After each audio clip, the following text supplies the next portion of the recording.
Hello out there to all my YouTube subscribers. It is Dungeon Master Mark coming back to you again.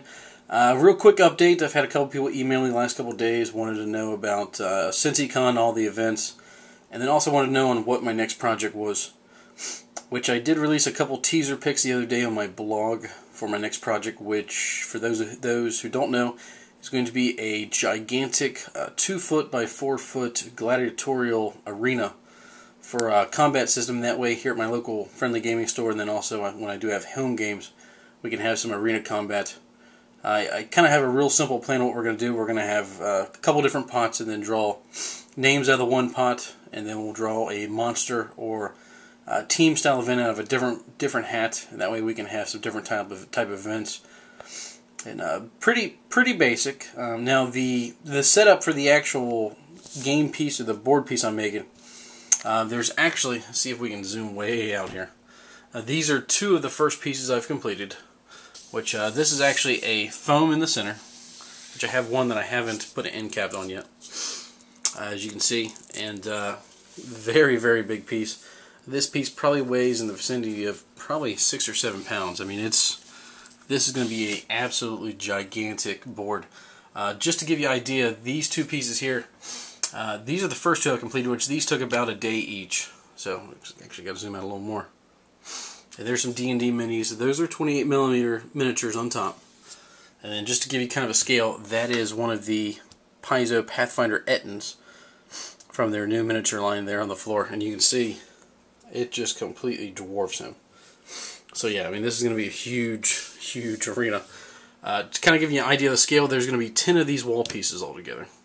And that's not counting the gatehouse looking piece where we're going to have the entrance to the arena. So, like I said, we got 2 down. I got 10 more to go. So it's going to be kind of intense building this set.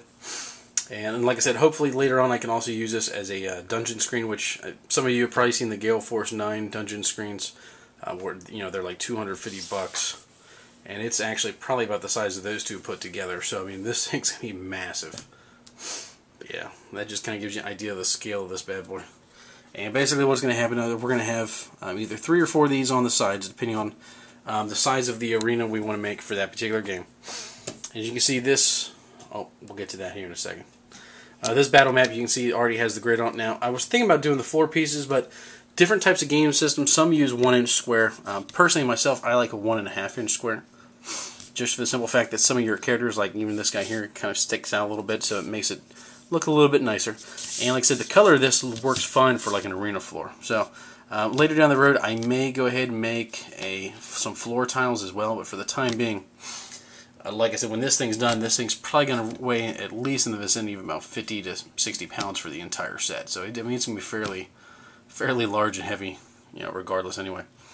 And then the one last thing I did want to touch upon, I had a couple people ask me about gelatinous cubes from the previous video I did, and they want to know about my progress on making the color changing cubes and a couple other things, which I am able to make the hollow cubes out of the resin.